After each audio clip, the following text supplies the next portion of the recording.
Okay, our in-house NASCAR expert, Pearce Dietrich, going to put his football hat on right now for some NFL hangover.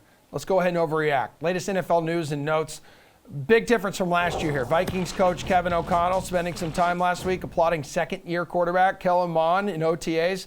Kirk Cousins, he's going to be the starter there. That's Reed T. Favorite's favorite quarterback of all time. Who benefits the most from this new system?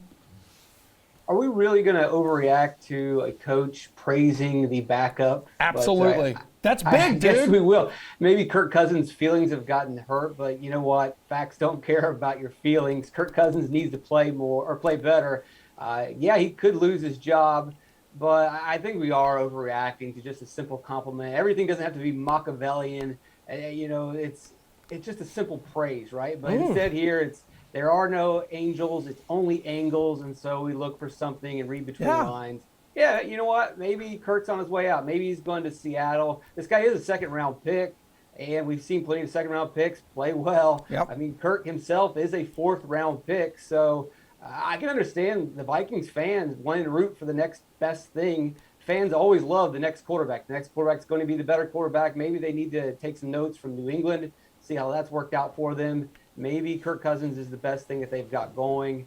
But, hey, you know what? Trade him away. Let's go with the new guy. All right. Love it, man. There he is. There's the Pearce Dietrich we know and love. Let's go to another new coaching staff here. So Brian Daboll, look at this. He's given offensive coordinator Mike Kafka an audition during OTAs for play calling here, which means the responsibility really has yet to be decided. Is this a big deal for Daniel Jones and the Giants? It kind of feels like you want to have more of a plan in place right now, no?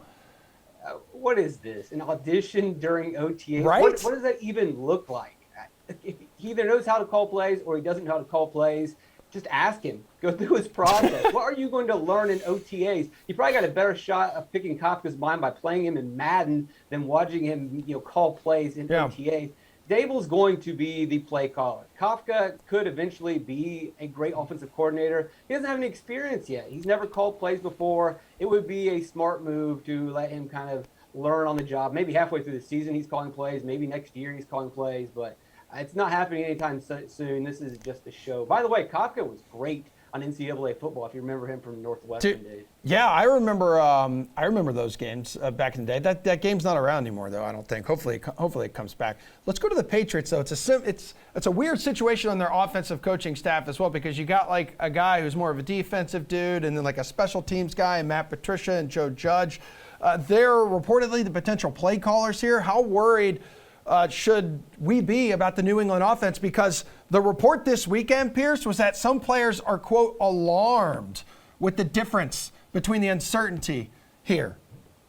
This is classic Boston media worrying when they don't need to worry. It's really not a big deal, guys. It's nothing. Bill Belichick, I don't know, he's got a bit of a track record. I think the guy knows what he's doing. He knows what's going to happen.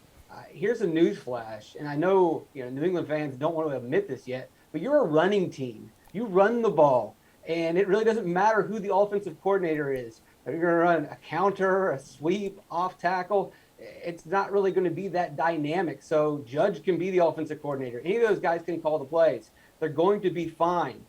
I think people are worried or alarmed because they want Mac Jones to throw 5,000 yards and 45 touchdown passes. Maybe that happens someday, but you need to go back to your roots. When you were winning Super Bowls and playing regular New England football, that's what you need to do. Maybe Judge is the key to that. Okay. Could you see some regression there from Mac Jones? Yeah, I think Jones is going to be fine. Right. But people want him to be the MVP Tom Brady, throwing to Randy Moss and Wes Welker. That ain't happening. Yeah. Just win games.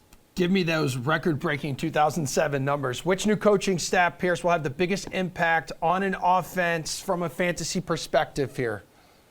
Mike McDaniel in Miami is intriguing, but not necessarily because of him or his coaching style, but simply because Miami's brought in a lot of talent on the offensive side. They've improved their offensive line with Terron Armstead. That was a big problem. We know they've got Tyreek Hill. Chase Edmonds is there as well. That really could open up to Tua having a breakout season. And then obviously we got to go to Jacksonville with Peterson taking over. Anything is going to be an upgrade over Urban Meyer. They've made improvements all over the offensive side of the ball. You've got Trevor Lawrence going to be much better in his second year, especially with a better offensive line and with better weapons, in my opinion. So Jacksonville, definitely expect him to have some big growth this year. Yeah, I've been saying I think he should be considered for like Rookie of the Year awards because that last season should not count under Urban Meyer. Let's get you out here with this. Around a minute to go in the show. Reported holding pattern here with Baker Mayfield in regards to his future. So Panthers, Seahawks reportedly interested. His salary, Deshaun Watson's future. There's still issues. But how much does Mayfield help the Panthers? How much does Mayfield help Seattle here in terms of fantasy, if, just hypothetically speaking, wherever he ends up? The Panthers doesn't really seem like an option after they drafted a quarterback. Maybe there's a possibility, but that's just too many quarterbacks on that team. Seattle is still there. Part of me, though, is still rooting for him to be the starting quarterback in Cleveland at the beginning of the season, especially after not partying with the team in the Bahamas last week. Come week one, he ends up being the starter because of other issues. I mean, that's pure Fire Elmo GIF, right? That's what I'm rooting for. That's chaos. That's actually my 3-year-old son's favorite GIF. He loves the Fire Elmo. I couldn't be more proud of him. So that's what I'm rooting for. Starting week one, Baker Mayfield in Cleveland. Dude, give me absolute chaos.